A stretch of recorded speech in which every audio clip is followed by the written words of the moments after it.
ذکر جب پھر گیا قیامت کا، بات پہنچی تیری جوانی تک، خلافت کا تذکرہ ہو اور حضرت عمر کا ذکر نہ آئے، ناممکن۔ خلافت کا نظام، جیسے آپ کہتے ہیں کہ گلاب کا پھول پورا کھلا ہوا ہے، للی ان بلوم، خلافت کا نظام پورا کھلا ہوا حضرت عمر کے دور میں نظر آتا ہے۔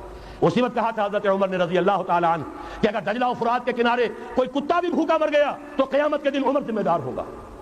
اور جانور تک کا معاملہ ہے، مجوسی کو دیکھ لیا تھا بوڑھے کو ایک کہ جو بھیک مانگ رہا تھا، وہاں کے عامل اور گورنر سے ایکسپلینیشن کال کی، یہ بھیک کیوں مانگ رہا ہے؟ جب یہ جوان تھا، کام کر سکتا تھا، تم اس سے جزیہ لے رہے تھے، اب یہ بوڑھا ہو گیا ہے، کما نہیں سکتا، تم نے اسے بھکاری بنا دیا ہے، اس کا وظیفہ مقرر کرو۔ ظاہر بات ہے غیر مسلم ٹیکس دیں گے، مسلمان زکات دیں گے، مسلمانوں کے لیے زکات سے کفالت عامہ ہوگی، غیر مسلموں کے ٹیکسوں کے ذریعے سے۔ وہی نظام جو آج یورپ میں ہے، اسکینڈینیوین کنٹریز میں ہے، برطانیہ میں ہے، ان امپلائمنٹ الاؤنس ہے، یا یہ کہ اور ویلفیئر کا نظام ہے، لیکن اسلام کا مکمل ترین ویلفیئر نظام زکات کے تحت ہے، اور اس میں گارنٹی ہے ہر شہری کی بنیادی ضروریات انڈر ریٹن، ان کی ذمہ داری ریاست کے ذمہ۔ حضرت عمر ہی کا زمانہ تھا کہ لوگ اپنی زکات لے کر پھرتے تھے، لینے والا کوئی نہیں ہوتا تھا۔ اس کا بھی میں مسئلہ آپ کو سمجھا دینا چاہتا ہوں۔ میں نے تو عرض کیا تھا، میں تو مدرس ہوں، عوامی مقرر نہیں ہوں، میں تو چاہتا ہوں آپ چیزیں سمجھ کر اور ان کا علم آپ کا جو ہے حاصل کر کے اٹھیں، لوگوں کو پھر پہنچائیں۔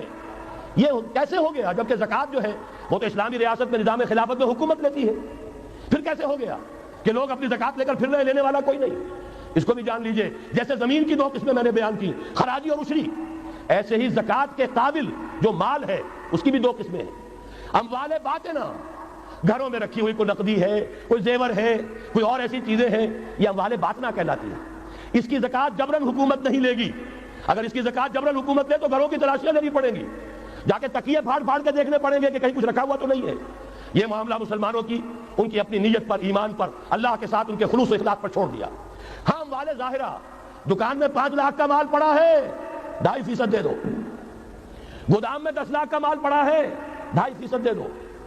تمہارا کارخانہ ہے بہت بڑا، اس کی زمین معاف، بلڈنگ معاف، مشینری معاف، ٹولز معاف، لیکن جو سرمایہ چل رہا ہے، چاہے وہ خام مال پڑا ہے چاہے فنشڈ، ٹوٹل کی مالیت کے اوپر 2.5% دے دو۔ یہ ہے زکات جس کو بدنام کیا ضیاء الحق صاحب نے۔ صرف سود جو ہے، سود والا جو صرف بینکوں کے اندر ڈپازٹ ہے، اس سے 2.5% لے کر اسے زکات قرار دے دیا، حالانکہ وہ تو کچھ زکات نہ ہوئی، سود کا کمیشن ہوا، اس کے سوا کچھ بھی نہیں۔ زکات تو یہ ہے کہ ہر دکاندار، اور مجھے یقین ہے مسلمان دے گا، آپ اسے انکم ٹیکس جیسے لعنتی ٹیکس سے نجات دیجئے جس نے اسے جھوٹ بولنے پر مجبور کیا ہوا ہے۔ یہ لعنتی ٹیکس ہے در حقیقت کہ جس نے ہر شخص کو جھوٹا بننے پر مجبور کر دیا ہے۔ ان کو ختم کریں۔ زکات تو مسلمان اپنے ایمان کے تقاضے پر دے گا، اور وہ دے گا خوشی سے دے گا۔ یہ پورا نظام جو ہے اس کو اختیار کیا جائے زکات کے، تو پوری ویلفیئر اسٹیٹ، دنیا کے بلند ترین معیارات کی ویلفیئر اسٹیٹ قائم ہو جائے، جو حضرت عمر نے کہا تھا کہ کوئی کتا بھی بھوکا پیاسا نہ رہے۔